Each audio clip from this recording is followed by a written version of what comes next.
Assalamualaikum warahmatullahi wabarakatuh. Kami dari kelompok 10 yang beranggotakan saya sendiri, Fadanizma Aulia. Saya Winona Azahra. Lalu saya Muhammad Alif. Saya Ismi Nurul Hasanat. Video ini dibuat untuk memenuhi tugas akhir mata kuliah Statistika 2. Pada kesempatan kali ini, kami akan melakukan analisis data dengan menggunakan metode analisis uji rata-rata dua sampel saling bebas parametrik.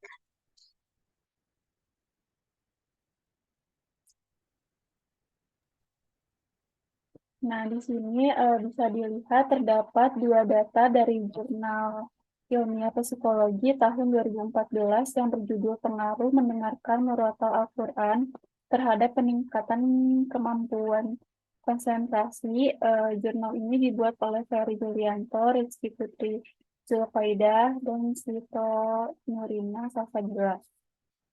Di sini data satu ini data dari hasil penelitian kelompok eksperimen, sama data dua itu hasil dari penelitian kelompok kontrol. Nah, penelitian ini bertujuan untuk melihat pengaruh mendengarkan murotal Al-Quran terhadap peningkatan kemampuan konsentrasi. Analisis data dikumpulkan dan dianalisis secara kuantitatif menggunakan uji statistik t-test. T-test digunakan untuk menguji signifikan perbedaan pada data berskala ukur interval, yaitu perbedaan antara mean populasi dengan nilai rata-rata yang diperoleh dari sampel. Selanjutnya akan dijelaskan langkah-langkah mengolah data dari CASP yang akan dijelaskan oleh rekan saya.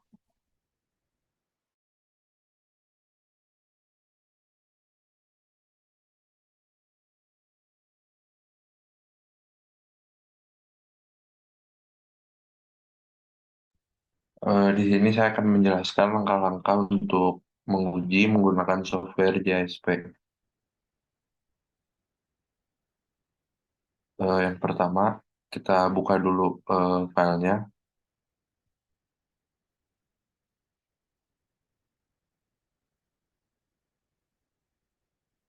Nah, ini untuk tampilan filenya. Lalu kita masuk ke langkah selanjutnya, yaitu masuk ke t-test. Lalu independent sample t-test. Nah, di sini kita pindahkan skor ke dependent variable, lalu pindahkan variabel ke grouping variable.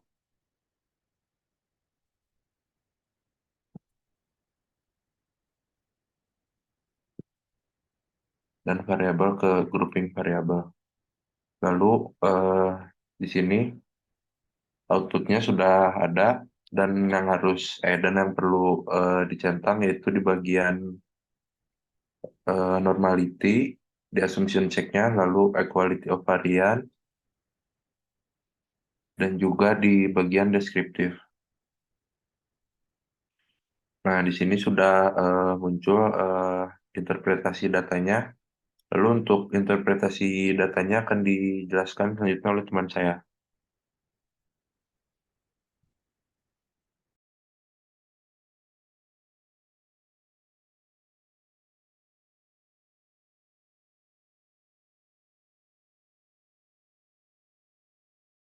Selanjutnya ada interpretasi data, yaitu di sini ada uji asumsi. Di sini uji normalitas ini syaratnya nilai P harus 0,05. Nilai P harus lebih besar dari 0,05.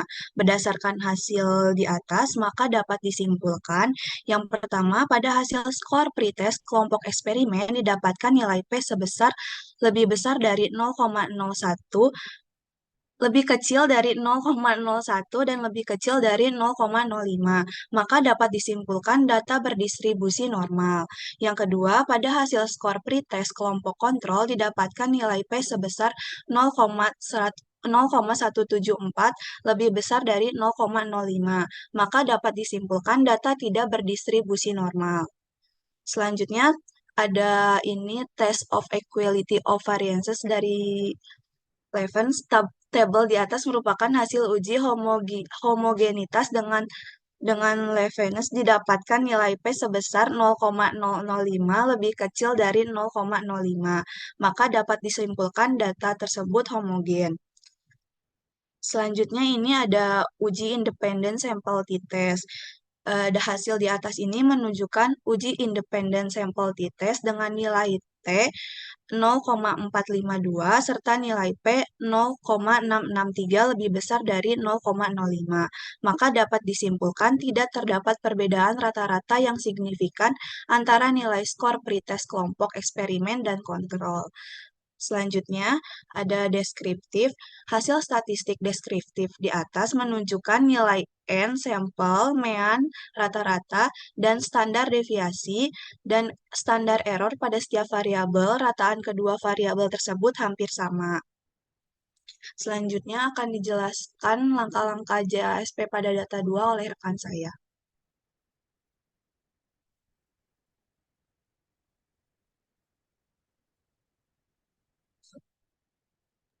Di sini saya akan menjelaskan langkah-langkah untuk mengolah data menggunakan software JSP untuk data yang kedua.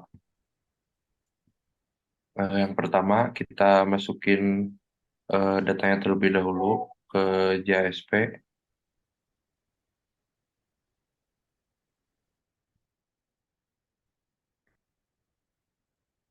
Nah, seperti ini untuk tampilan datanya. Lalu untuk langkah selanjutnya kita masuk ke t-test. Lalu di dalam t-test ini kita masuk ke independent sample t-test.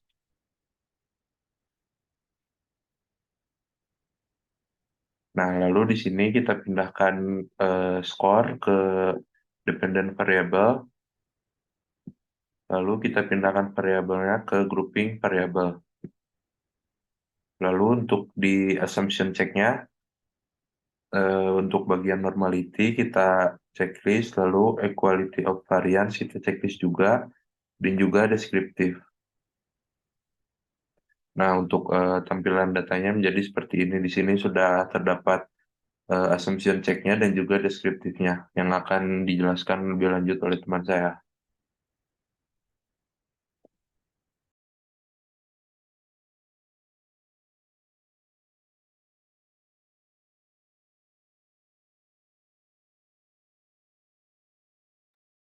Untuk data yang kedua, di sini ada uji normalitas. Ini syaratnya nilai P harus lebih dari 0,05.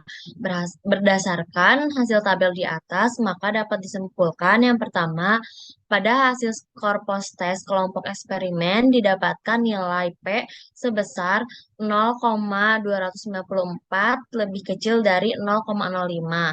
Maka dapat disimpulkan data tidak berdistribusi normal. Untuk yang kedua, pada hasil skor post-test kelompok kontrol didapatkan nilai P sebesar 0,758 lebih besar dari 0,05. Maka di sini dapat disimpulkan bahwa data tidak berdistribusi normal.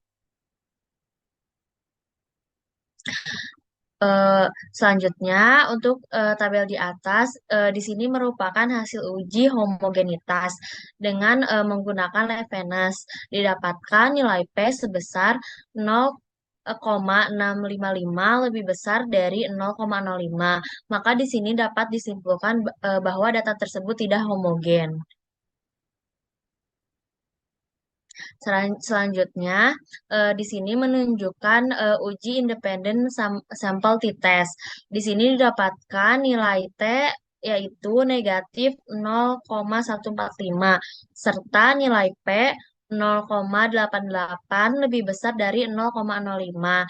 Maka dapat disimpulkan hasil tersebut tidak terdapat perbedaan rata-rata yang signifikan antara nilai skor post-test kelompok eksperimen dan nilai eh, kontrol. Lalu untuk deskriptifnya, di sini menunjukkan nilai N sampel, min rata-rata, SD standar deviasi, dan SE standar error untuk setiap variabel. Nah, rata-rataan kedua variabel tersebut menunjukkan bahwa hampir sama. Untuk kesimpulan, berdasarkan data yang diolah menghasilkan pengujian yang signifikan dan dapat diartikan bahwa terdapat perbedaan yang cukup signifikan terhadap peningkatan kemampuan konsentrasi antara yang mendengarkan dan tidak mendengarkan murotal.